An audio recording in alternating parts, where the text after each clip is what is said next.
बड़ा जाना माना कॉलेज था जिसमें 4 दोस्त पढ़ते थे। राधा, भोलू, सिद्धू और पिंकी।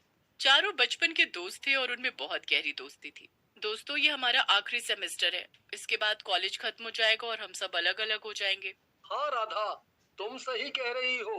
घर वालों से जिद करके हमने किसी तरह हमारा कॉलेज तो सेम करा लिया, लेकिन अब इसके आगे तो हमें अलग अलग ही जॉब करनी पड़ेगी।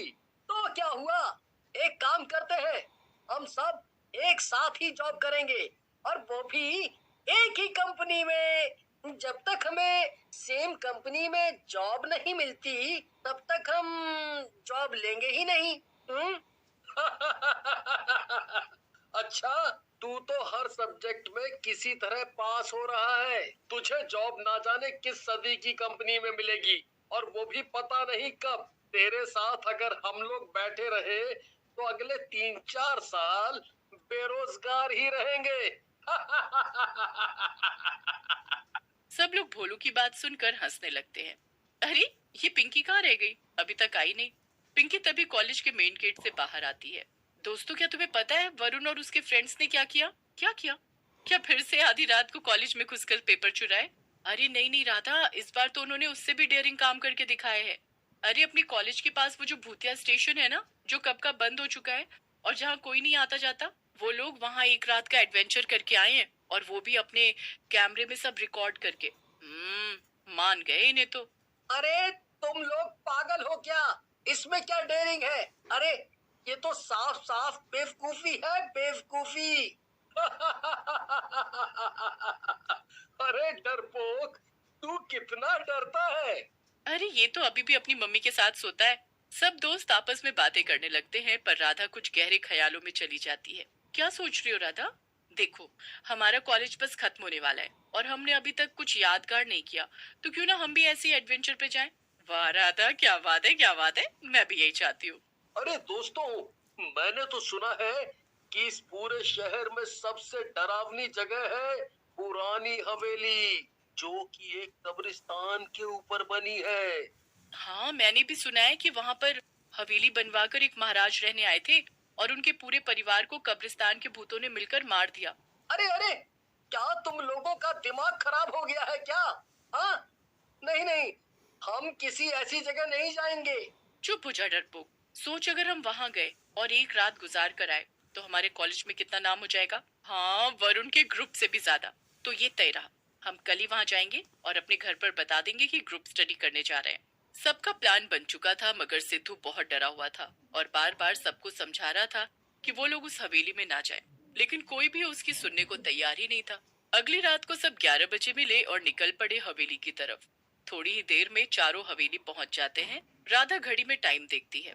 वाह, कितने सही टाइम पे आए हम यहाँ। ठीक 12 बज रहा है। भूतों के आने का टाइम हो गया है। क्या पता हमें एक आध भूत ही दिख जाए। चलो, कैमरा तैयार है, अंदर चलो, मैं सब रिकॉर्ड कर रहा हूँ। ओके। फिर चारों हवेली के अंदर चले जाते हैं। अरे, कोई है? भूत जी, चुड़ैल जी, कोई तो बाहर आओ। आपके घर में मेहमान आए हैं। तुम फिर शुरू हो गई राधा। अरे डरपोक, यहाँ कोई होगा तो आएगा ना। राधा चुप हो जाती है और उसके पीछे से किसी के हंसने की आवाज आती है। तुम अपनी ये डरावनी हंसी हंसना बंद करो राधा, वरना मैं अभी वापस लौट जाऊंगा। अरे नहीं नहीं, इस बार मैं नहीं हंसी। जरूर ये पिंकी होगी। नहीं नहीं, मैं नहीं थी। तो कौन हंसा? मुझे डर लग रहा है। चुप कर डरपोक, चुपचाप आ। चारों हवेली के अंदर एक्सप्लोर करने लगते हैं। देखो, लगता है यहाँ कोई बहुत बड़े राजा महाराजा रहते थे। कितनी आलीशान चीजें रखी हैं यहाँ। और तभी पीछे से कई सारे लोगों के हंसने की आवाज आने लगती है। मैंने मैंने कहा था कि यहाँ मत आओ। चुप हो जा सिद्धू, जरूर कोई हमारे साथ प्रैंक कर रहा है। जो भी हो, चलो यहाँ से जल्दी निकलो। चारों वहां से भागने लगते हैं, लेकिन तभी हवेली के सब दरवाजे बंद हो जाते हैं। हम मरने वाले हैं, हम मरने वाले हैं। चुप हो जा सिद्धू। सही कहा इसने, तुम सब मरने वाले हो। राधा ने देखा कि चारों तरफ भूत आकर खड़े हो गए थे। ये सब क्या है? ये कोई सपना है क्या? सपना नहीं है, हकीकत है। मैंने कहा था कि यहाँ मत आओ, पर किसी ने मेरी नहीं सुनी। अब हम सब मारे जाएंगे। इतने दिनों बाद तो यहाँ कोई आया है। आज जाके हमारे खाली पेट में खाना जाएगा। कब से आस पड़ोस के कुत्ते बिल्लियां मार मार कर खा रहे थे। आज स्वाद आएगा। तभी पिंकी डर के मारे वहां से भागने की कोशिश करती है और एक चुड़ैल उसे पकड़ लेती है। दो चार भूत मिलकर उसे खा जाते हैं। पिंकी, नहीं, छोड़ो उसे। राधा पिंकी को बचाने के लिए भागती है, लेकिन भोलू उसे पकड़ लेता है। जब भूत पिंकी को खाने में लगे थे, तभी सिद्धू, भोलू और राधा सीढ़ियों से ऊपर की तरफ ले जाता है। तीनों भागकर ऊपर जाकर एक टेबल के पीछे छुप जाते हैं। अब क्या होगा?